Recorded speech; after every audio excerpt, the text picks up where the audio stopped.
Well, good afternoon, everybody, and welcome to Quantum Thursdays. Before we start today's lecture, I would just like to remind everybody to please put your questions in the Q&A function.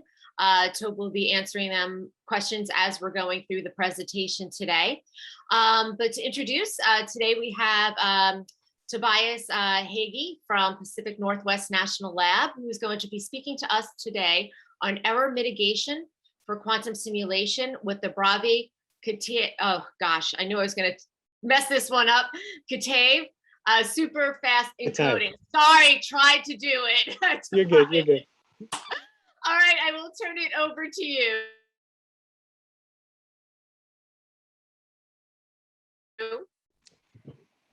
Thank you to everyone at BNL for giving me the opportunity to speak here. I'm going to be talking today about some ongoing work with Nathan Reed. I was also asked to say a little bit about myself and how I got into quantum computing and give what advice I can give for students at various levels who are interested in getting into quantum computing. And so I'm going to go ahead and start with that. So the first advice I can give is to show up and keep showing up. And you're here, and this is a long-running series, and so you've probably been here. So good job, you're doing it. I started in quantum computing when I was pretty young, actually. These are a couple of my first computers. The TI-99-4A was my first one. I think I was in third grade when we got it. And I got into I played a lot of games on it. I got into programming a couple of years later when we got an Apple IIe. And then when I was in seventh grade, I had kind of a life-changing opportunity. A friend of mine, Bob Kasenchek, had two parents, Bob and Linda Kasenchek, and they ran a mom and pop software consulting business, writing code in PIC Basic on the PIC operating system. And they were looking for help, and they were unhappy with what they were getting from the community colleges.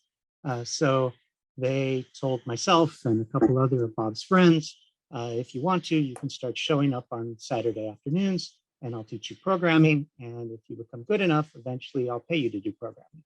So I started showing up on Saturday afternoons with a couple of friends. And after a couple of months, I was showing up by myself, but I kept showing up. And by the time I was a freshman, I had a job computer programming. And then by the time I got to college, I had 4 years of experience as a computer programmer.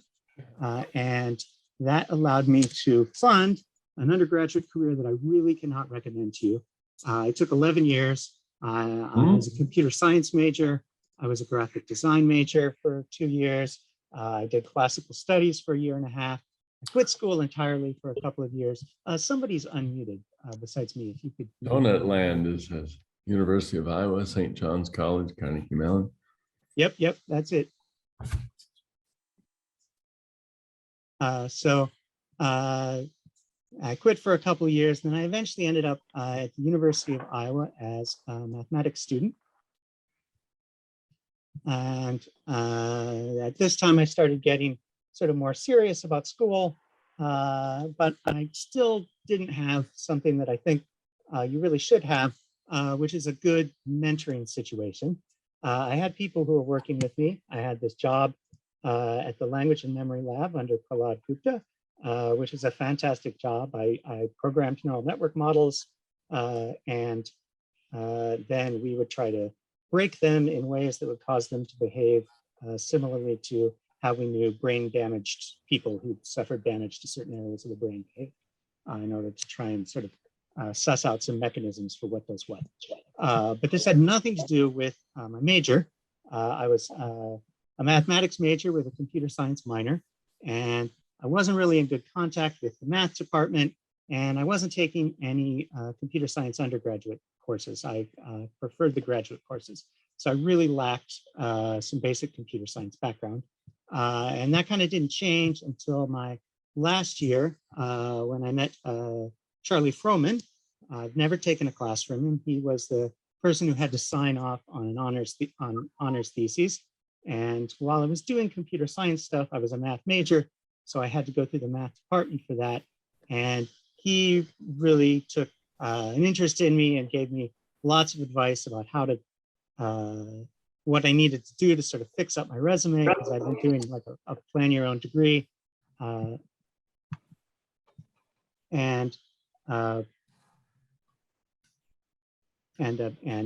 Sorry.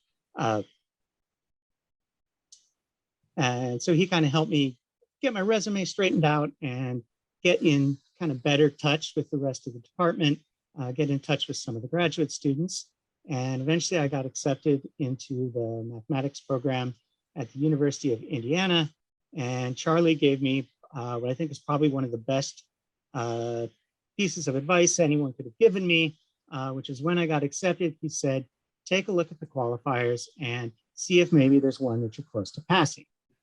So I took that advice. I spent the entire summer studying for the Indiana University qualifiers, even though I wasn't a student yet.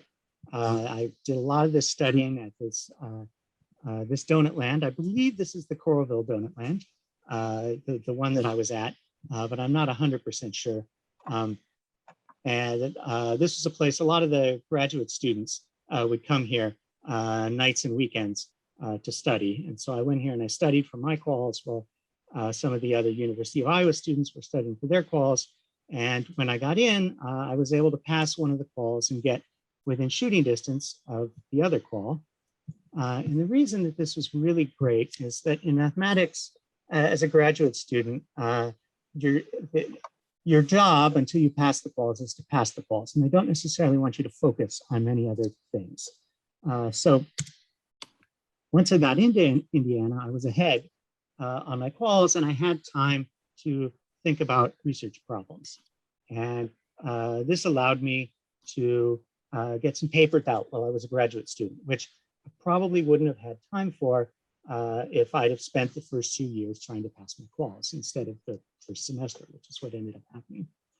So I did a few, not large papers, but they were papers. I did a couple of papers on the Reidemeister moves, which are show up in knot theory. I essentially proved that you need all three of them, which was an open conjecture at the time. I wrote another paper with Jonathan Yasinski, which did the same thing but for plane curves. I did a very foundational paper, I would say kind of a primitive paper on quantum logic with Michael Dunn, Larry Moss, and my advisor, Zheng Wang. And essentially, I'll just say quickly, but maybe of some interest, what quantum logic is about is, so subspaces of a Hilbert space represent states of knowledge. And quantum logic is it's a propositional logic that's designed to model those states of knowledge better than Boolean logic can. And I proved a couple of results basically about the expressive power of that sort of logic as Berkhoff and von Neumann had formulated it, but in the context of finite dimensional vector spaces. And then for my thesis, I did some classification work on fusion categories, which are the algebraic gadgets, which describe the behavior of anionic systems, which are, if we can ever get them to a point where, well, if we can build them and engineer them, they're a potential candidate for fault-tolerant quantum computing.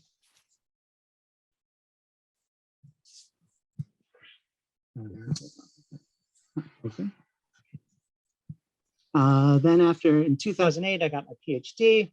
I was an assistant professor at UT Dallas. I mostly did work in pure mathematics at that time, topology and algebra. And then in 2015, I joined Pacific Northwest National Laboratory. And since then, my work has taken sort of an applied bent.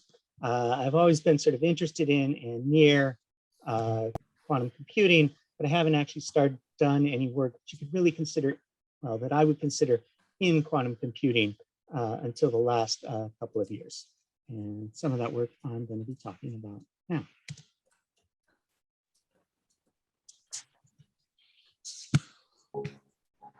There we go.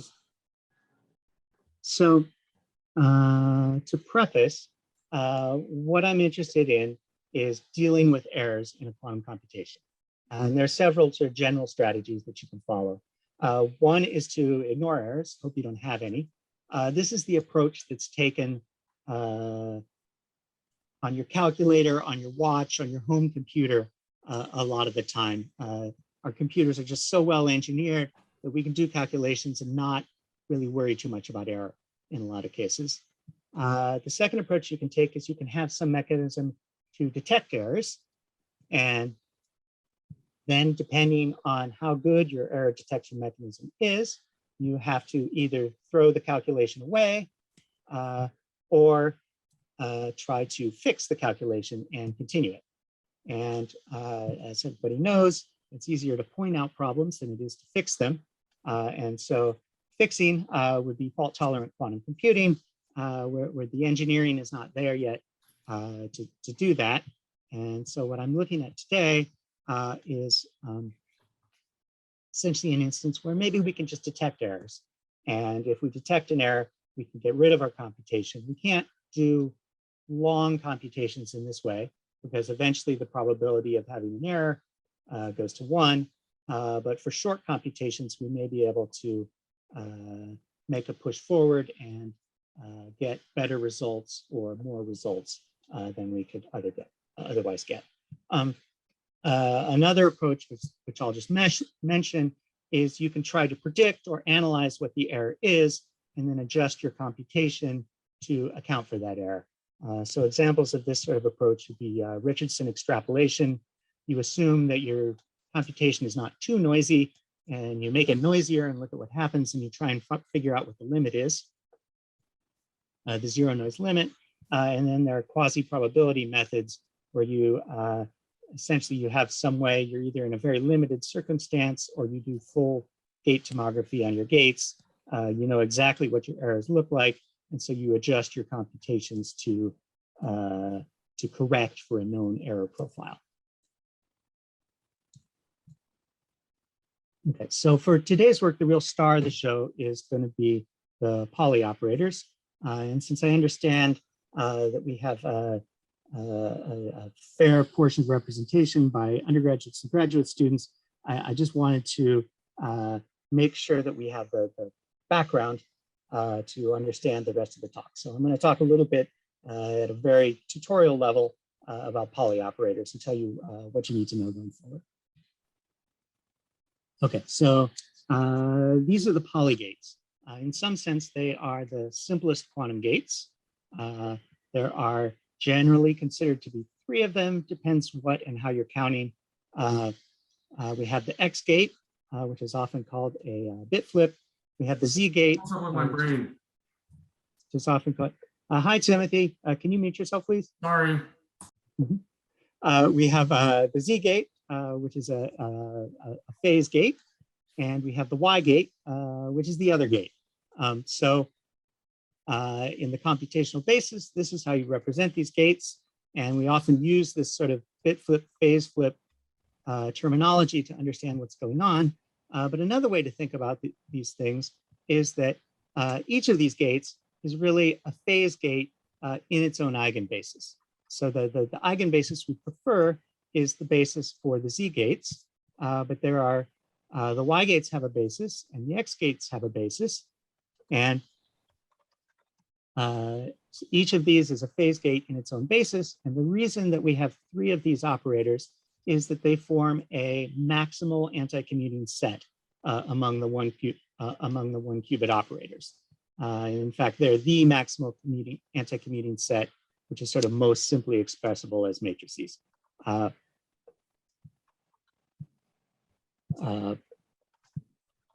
So anti-commuting just means xy is equal to minus yx. But another way, and in fact, a useful way to think about anti-commuting operators, if you have 2 operators that anti-commute, each operator swaps the other operator's signed eigenspaces. So if V is an eigenvector of A with eigenvalue lambda, then this calculation here shows that V is going to be an eigenvector of B with eigenvalue minus lambda. And so in the case of the Pauli operators, which are order 2, their only eigenvalues are plus and minus 1. You're swapping each one of these gates swaps the eigenspaces of the other two. Just because it's going to come in later, I'm going to put this on a slide by itself. In one qubit, the maximum number of pairwise anti-commuting operators that you can have is 3. And then the other fact about poly gates that you need to know, because it's going to come in later, is that every 2x2 matrix can be written as a linear combination of the poly matrices. Or if you prefer, every 2x2 operator can be written as a linear combination of poly operators. And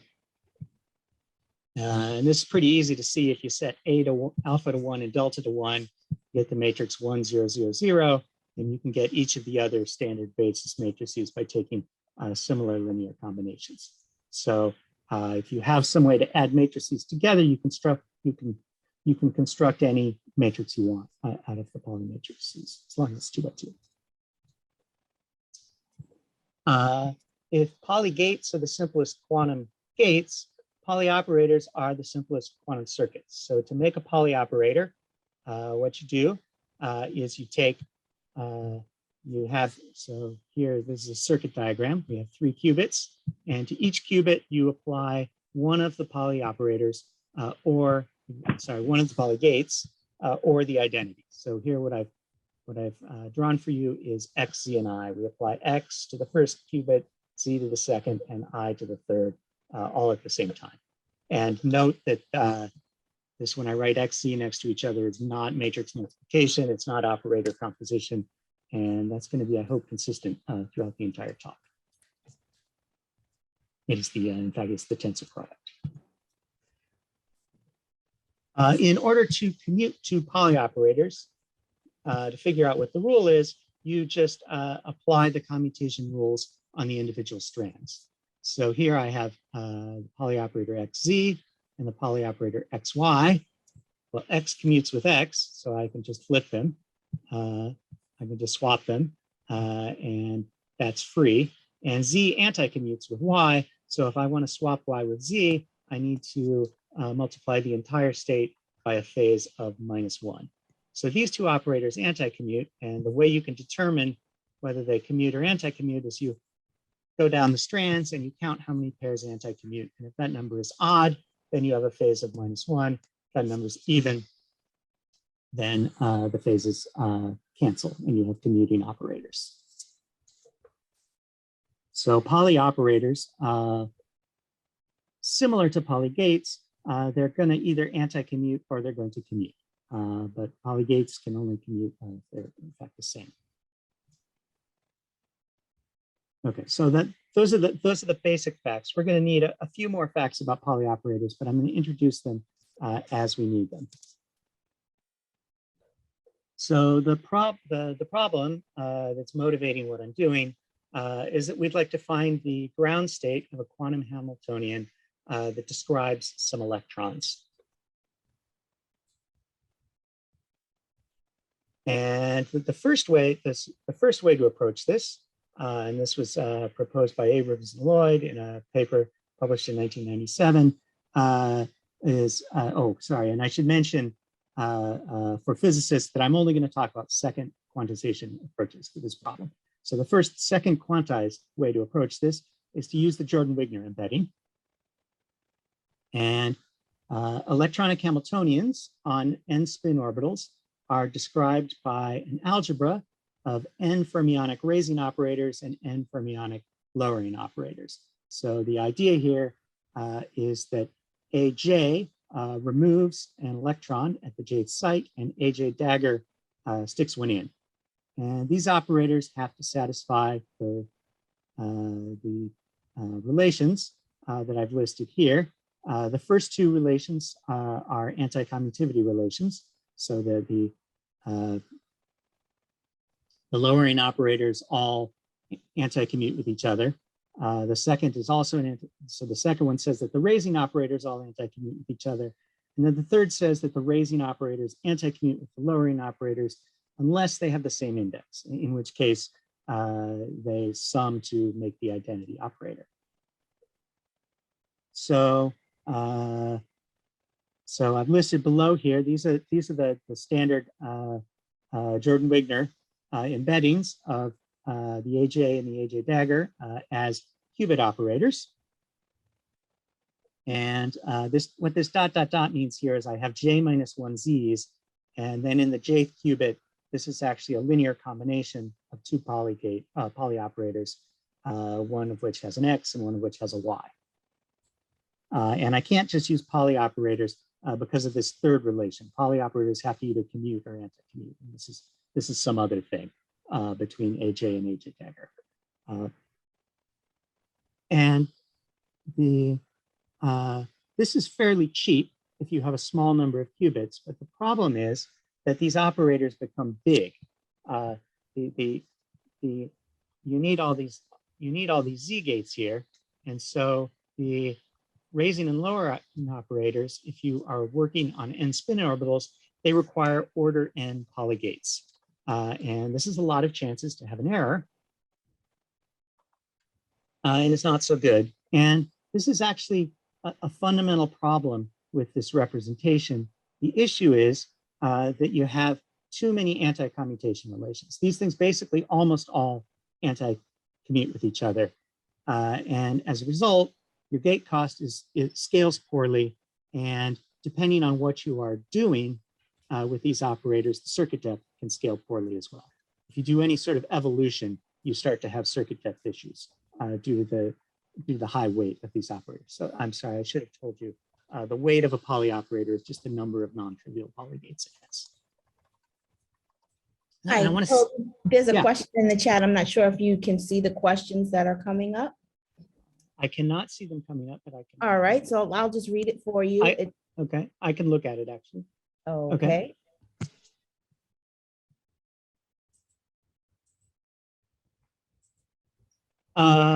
So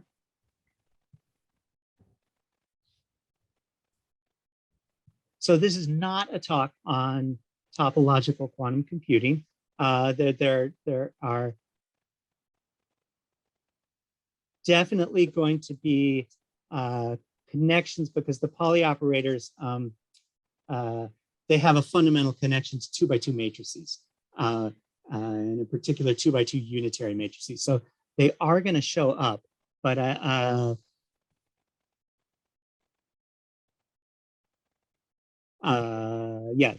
so there's not going to be any fractional quantum Hall effect or condensed matter physics here.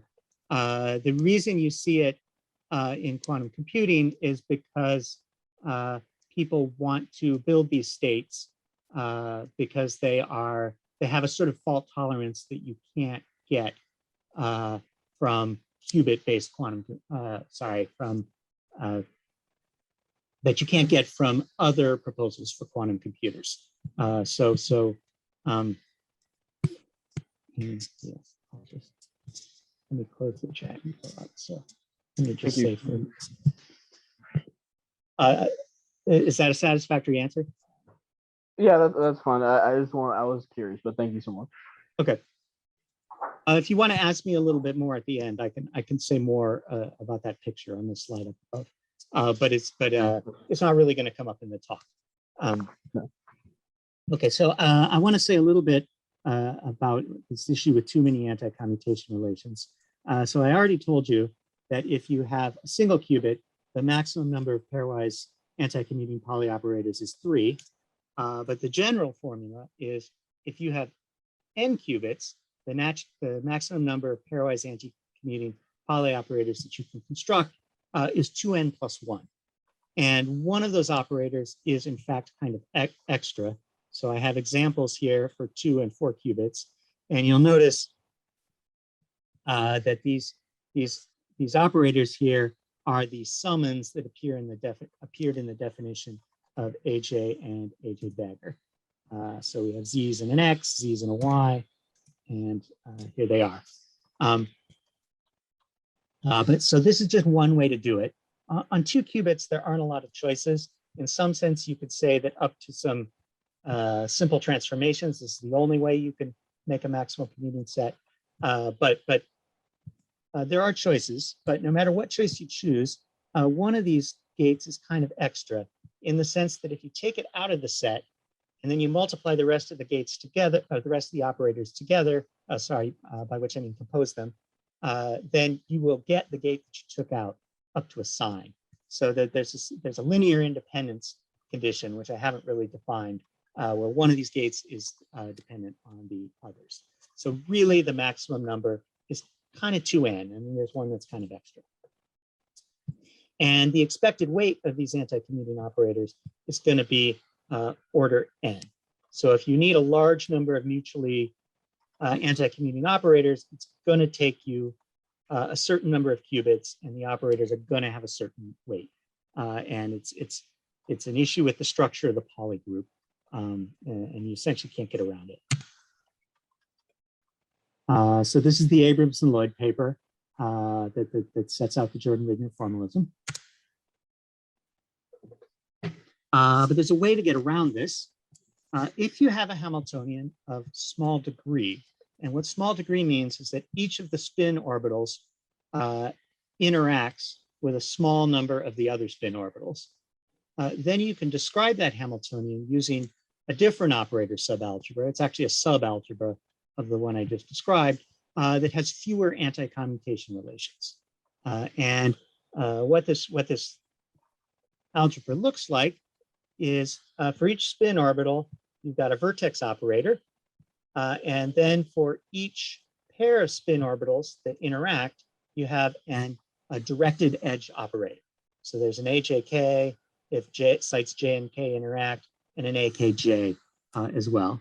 And then they have to satisfy the following relations. So they're self-adjoint operators, they square to 1, flipping the order from AKJ to AJK introduces a minus sign. The vertex operators commute with each other, and then these two conditions in the middle right say that an edge commutes with a vertex if one of the endpoints of the edge is the vertex, and two edges, anti-commutes if one of the endpoints of the edge is the vertex, and two edges anti-commute with each other if they share a single vertex.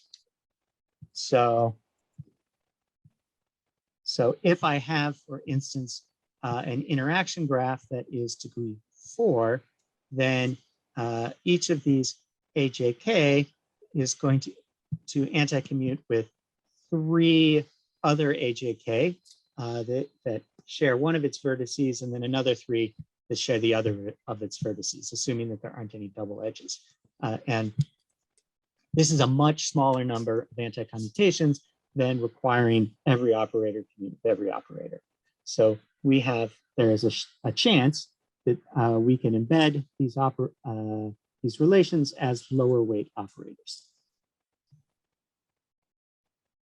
Here is an example of an interaction graph that is of low weight. So the spin orbitals here are on the vertices of this graph, and the interactions occur along the edges. And over here, I've written the Hamiltonian for the 2D spinless Fermi-Hubbard model. If you know the Fermi-Hubbard model, but not this one, this is the Fermi-Hubbard model in a strong magnetic field.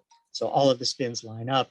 You don't have your usual 2 electrons at each site. You just get 1, and there's no Coulomb interaction. So this is an example for which a quantum computer could find the ground state, and it would be a useful problem. And it's maybe the simplest, one of the simplest examples. So this algebra was used by Bravi and Kataev in this paper to produce a method of representing fermions that had operators with lower weight. And so what they do, kind of roughly speaking, I'm really interested in a variant of this method. So I'm not going to go into a lot of detail, and time is limited also. But they assign, on the interaction graph, they put a qubit on each edge, and then they map the BJ and the AJK to some poly operators. It's actually got to be scalar multiples of poly operators to make everything work out. And they can do this in a way that satisfies all of the relations except for this one in the third row, the loop operator relation.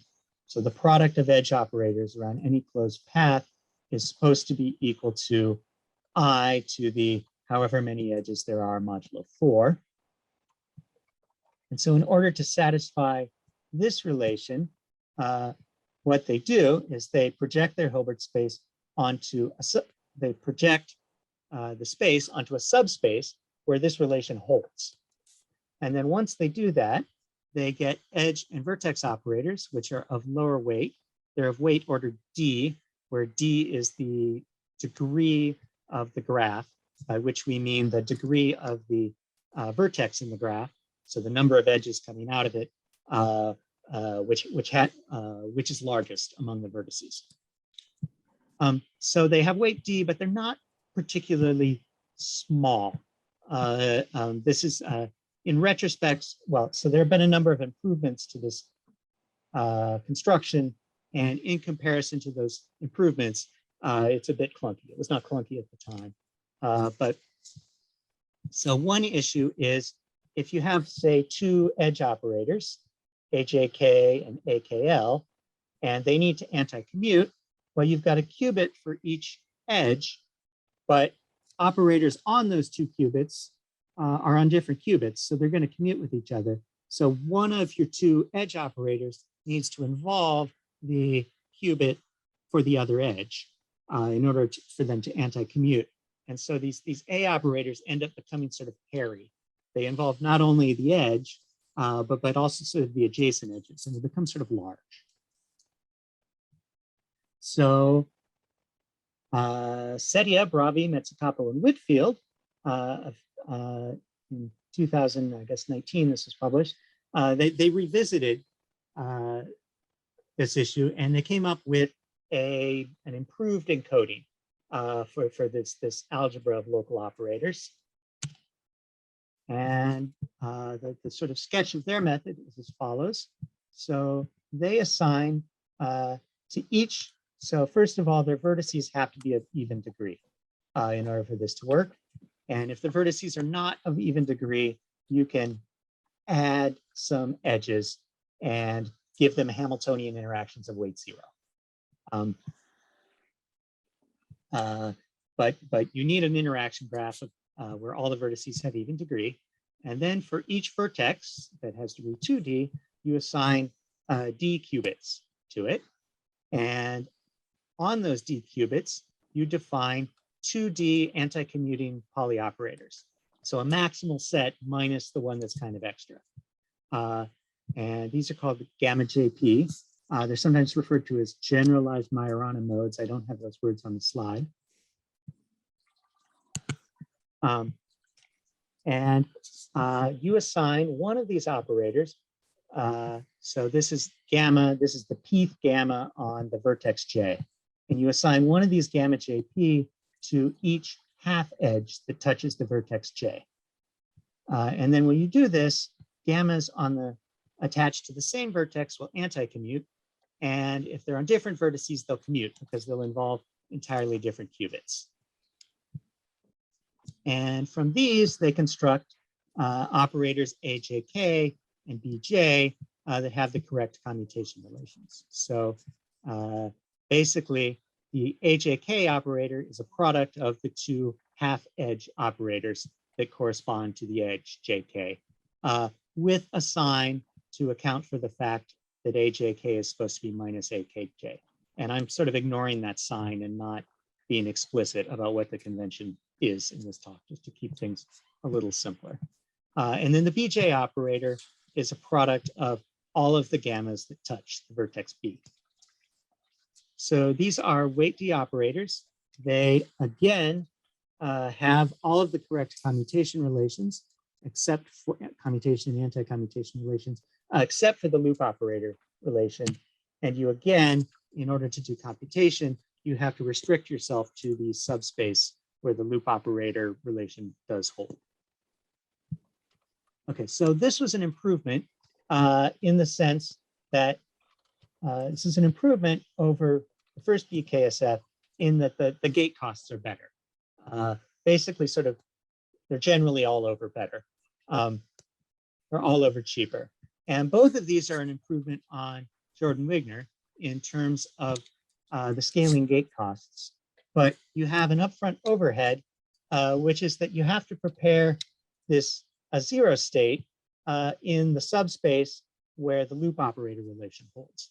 And so that's a cost that you pay at the beginning of your computation. You need to basically scale enough that that cost becomes worth it. The other advantage of GSE, and this is proved in the paper, is that it comes with some built-in error detection and correction properties. And what I mean by built-in is that they're free to use. It doesn't really cost us anything in terms of extra circuitry to implement them. Turns out to be a little cost, very, very little. So here is, right here, this is a theorem I should have stated that this is from the paper. This is basically the main result in this superfast encodings paper, which is that if you choose your gamma correctly and your interaction graph has degree at least 6, and you have this mild connectedness condition, which I'm going to ignore. It's very often true, for example, it's usually true for chemistry examples that we care about. Then the GSE is a single qubit error correcting stabilizer code. And so I need to spend a little bit of time telling you what a stabilizer code is so that we can make some sense of that statement. But before I do, I should mention that the GSE is not the most efficient, as of today, in fermion encoding of this family. The best one right now is the compact to fermion qubit mappings by Derby, Clausen, and others. And it uses 1.5 qubits per electron instead of 2 qubits per electron, like the one that we're looking at does. And its operators are also very, very local. But the problem from our perspective is they're too local and they don't have any error detection properties. So for today's purposes, we can't really study that method as it stands. Although it would be nice to find some way to fit an error detection scheme in. Okay, so now let's talk a bit about stabilizer codes. So the idea behind stabilizer codes is that we want to capture errors that are low weight. So for example, an error on a single qubit or an error on just a couple of qubits. And in particular, to start with, we're going to look at low weight poly errors. So we had an X on the first qubit, a Z on the second. We want to detect or correct those. And if our detection algorithm is able to distinguish between all of the low weight errors, the low weight poly errors, then we say, oh, we had an XY error, so we can fix that just by applying XY to our state. And then we've corrected the error and we can continue on with our computation.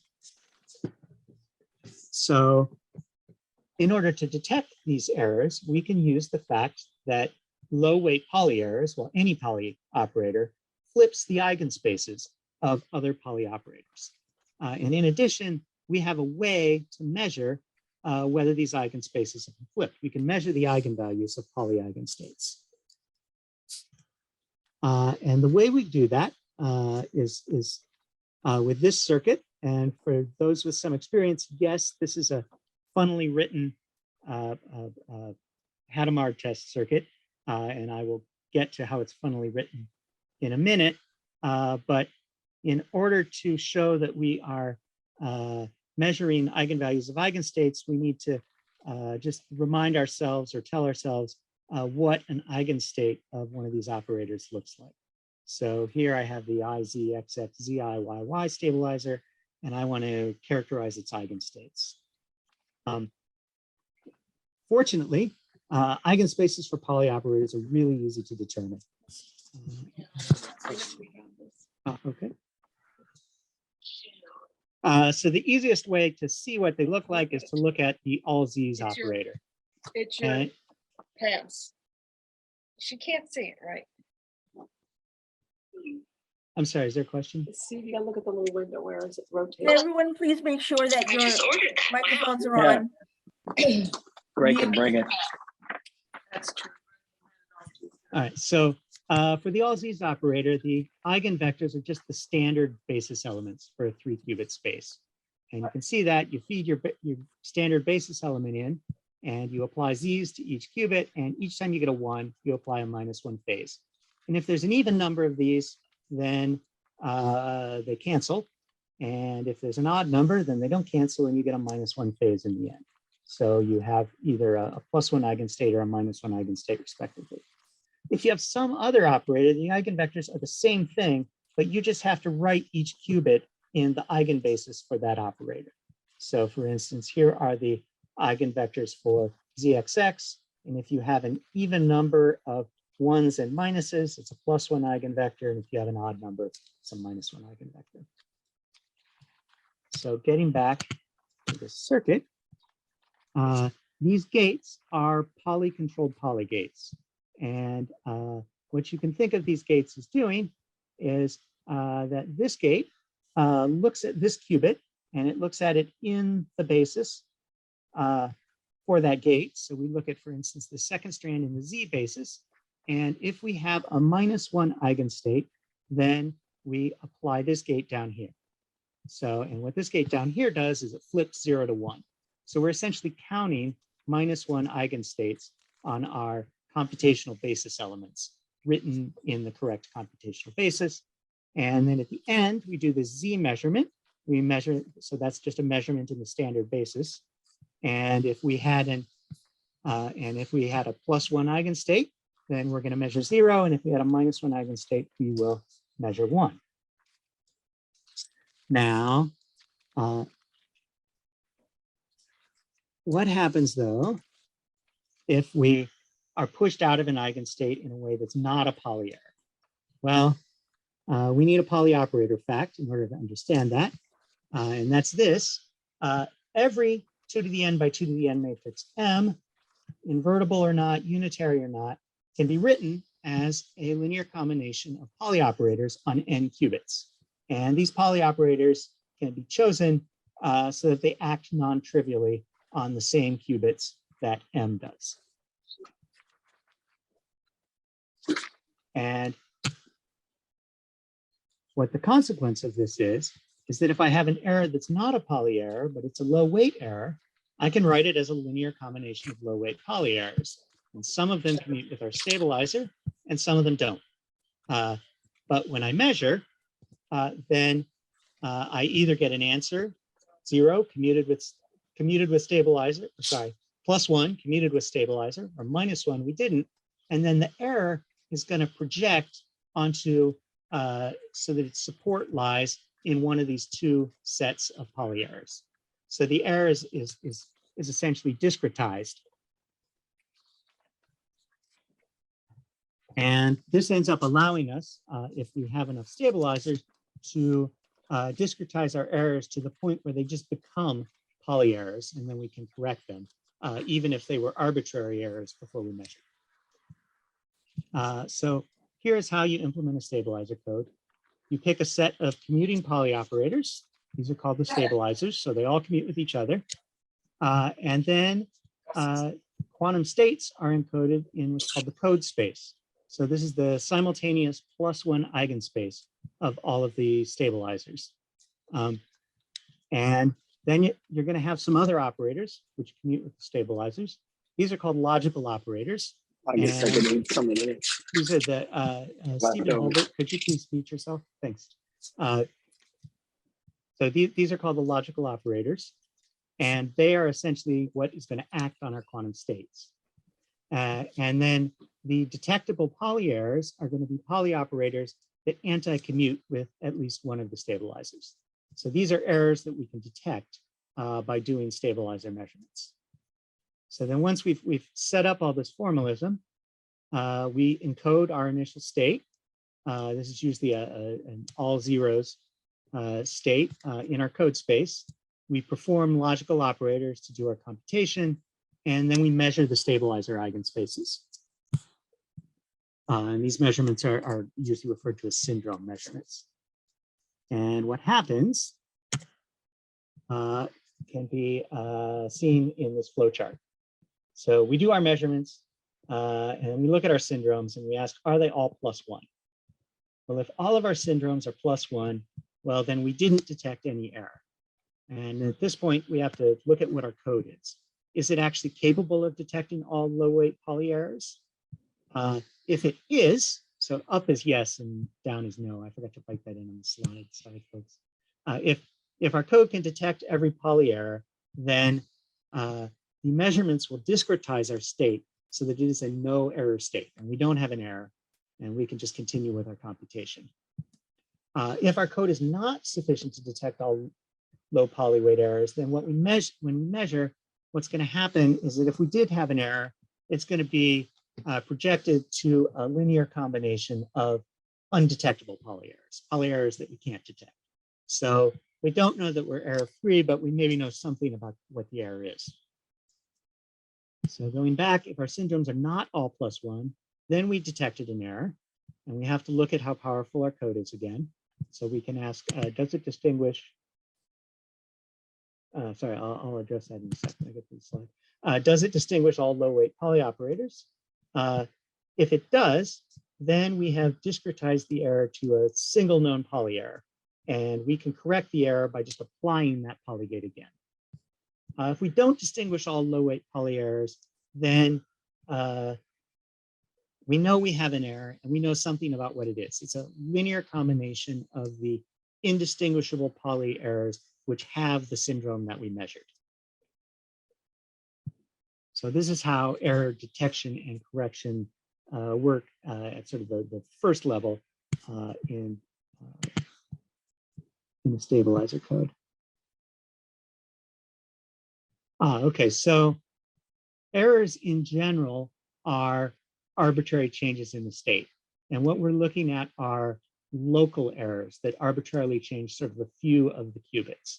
But the sort of the magic of stabilizer codes is that if your code is capable of detecting errors that happen to be polygates, so a flip from a 0 to a 1, or change from plus to minus in the, a 180 degree rotation in the phase of the one state in your superposition. If you can correct those two errors, then the measurement is going to discretize any error on the same qubit so that it becomes one of those two errors, and you can correct arbitrary 1 qubit errors. This observation was originally due to Shor, and the stabilizer code formulation that I'm giving is essentially taken out of Gottesman's PhD thesis. I hope, does that address your question? Good. Yeah, it kind of does. Thank you. Okay, so this is not a full error detection and correction scheme, but I'm going to skip some parts so that I can kind of have some time to put things together. And there are some missing ingredients.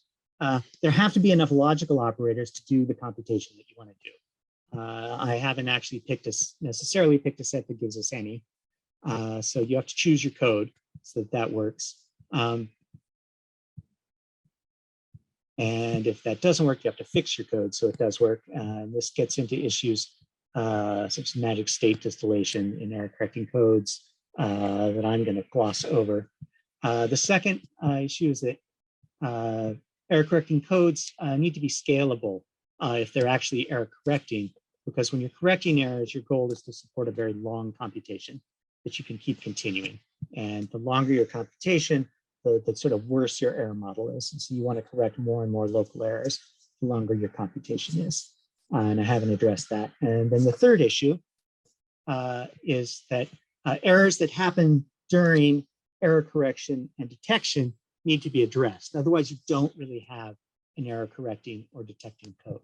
So for instance, when I do I have a code that detects a single, an error on a single qubit, I need to ensure that this measurement, stabilizer measurement, is done in such a way that if there's an error of that type that's introduced during this measurement, it doesn't produce an undetectable error. So that I'm going to address in just a minute here in our case, but it's something that hasn't been described. So I've really only described kind of the first half of what a stabilizer code really looks like in practice. Okay, so the goal, the ongoing goal, is sort of partially completed right now, is that I am attempting to map out what the GSE code would really look like on a 2D spinless Hubbard model in a real application. So first of all, the graph is degree 4. So our theorem about being able to correct arbitrary single qubit errors doesn't hold. And in fact, it's not true. For degree less than 6, the statement is not true. However, on a degree 4 graph, GSE still gives you an error detecting code. So we can detect arbitrary 1 qubit errors, but we don't necessarily know when we flag a detection with the syndrome measurements which one we got. This is the spinless Hubbard model, Hamiltonian, written in the edge and vertex operator basis, which I listed before. Okay, so this is a picture of 4 vertices and the corresponding half edges. And each of these dashed squares has 2 qubits assigned to it.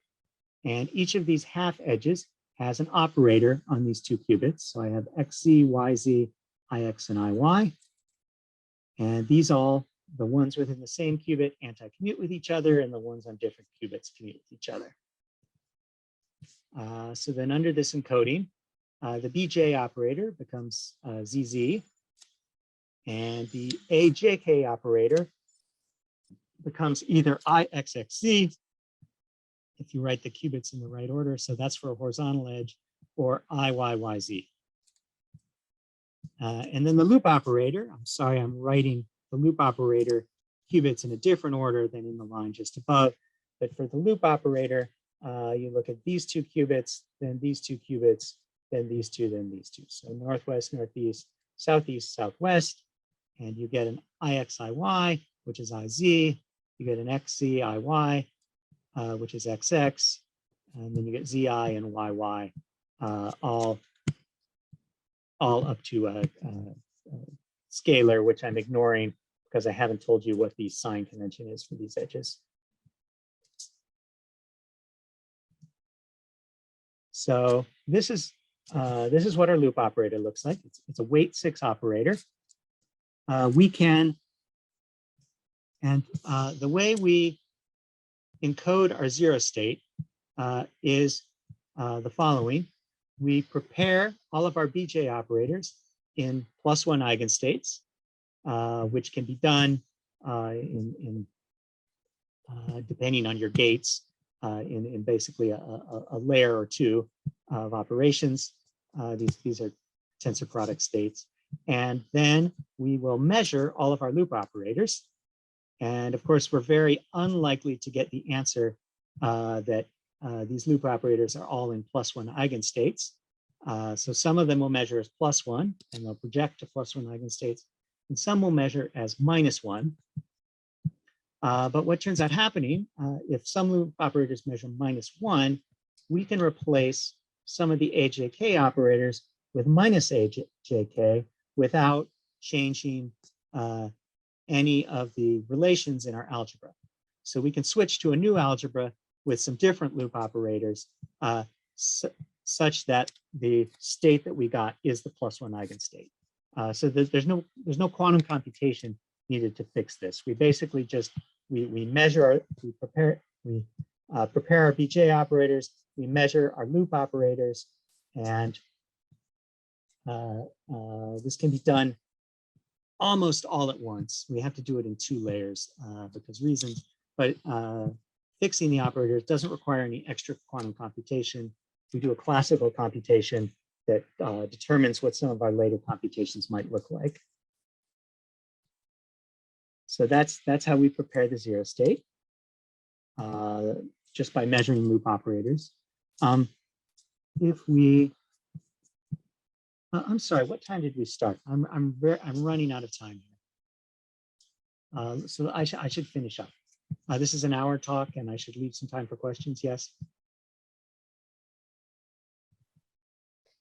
So yes, Toby, please leave Okay. some questions, but you know, Okay. we always invite you back because it seems like there's a high interest in folks wanting to get some of those questions answered. So we're right about at 12:58. So Okay. Let me finish up in 1 minute. that sounds wonderful. It turns out these poly-controlled poly operators have very simple commutation relations. If P is Q, this P just passes right through this controlled poly gate. If P is not Q, then it doesn't commute. And what happens is it passes through, but you propagate whatever gate is on the bottom here. And so it's pretty easy to analyze the errors that you can get. The 1-qubit errors that you can get at various points of the circuit.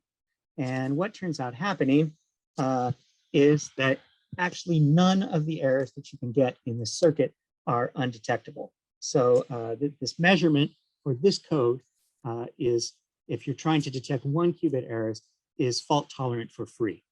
And in fact, if you have errors on the ancilla qubit, they will sort of propagate up and make other errors. And for the most part, they look different than the single qubit errors you can get. So there's even some chance of doing some error correction for some of these errors if your circuitry allows it and makes it work through time.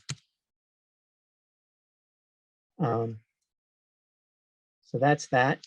If you want to prepare states, using something, so if you're doing a variational algorithm, something like an ansatz method, then you want to evolve some poly operators. And this is essentially almost fault tolerant. There's exactly one place where an error that you can't detect can occur. And you can use one ancilla qubit, which you already have available because you used it for measuring loop operators, to detect this particular error if you want to detect it, or you can just live with it. Or maybe you might look into like a quasi-probability approach or some sort of other method, prediction method, to basically just account for errors in that position, which I haven't looked into yet. So this is essentially the ongoing work, is to complete this and get a full accounting of what happens in something like a VQE algorithm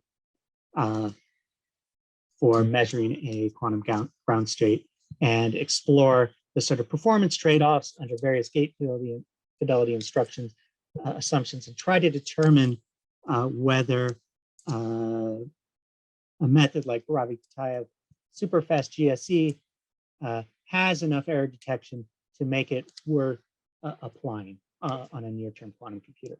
And I will go ahead and stop there. And I can... Well, thank you so much for this engaging talk. We appreciate you being able to share some of your experiences with us, as well as presenting this talk. I know we are around a minute after the hour, but if there's any questions that anybody has, I think we have time for maybe one question. And if there are additional questions, feel free to put those in the chat and we'll try to get them answered to you after the talk has ended. So there's one question in the chat already that I can go ahead and answer. And this was, how do you prepare an experiment to verify the validity of these error detection codes? And the answer is that at the moment, it's pretty difficult. As I've described the code, there are qubit connectivity requirements that we really can't meet in existing hardware. The ancilla qubits, basically, they have to have degree 8. They need to connect to 8 other qubits. But we are in the process of looking at reducing that connectivity requirement.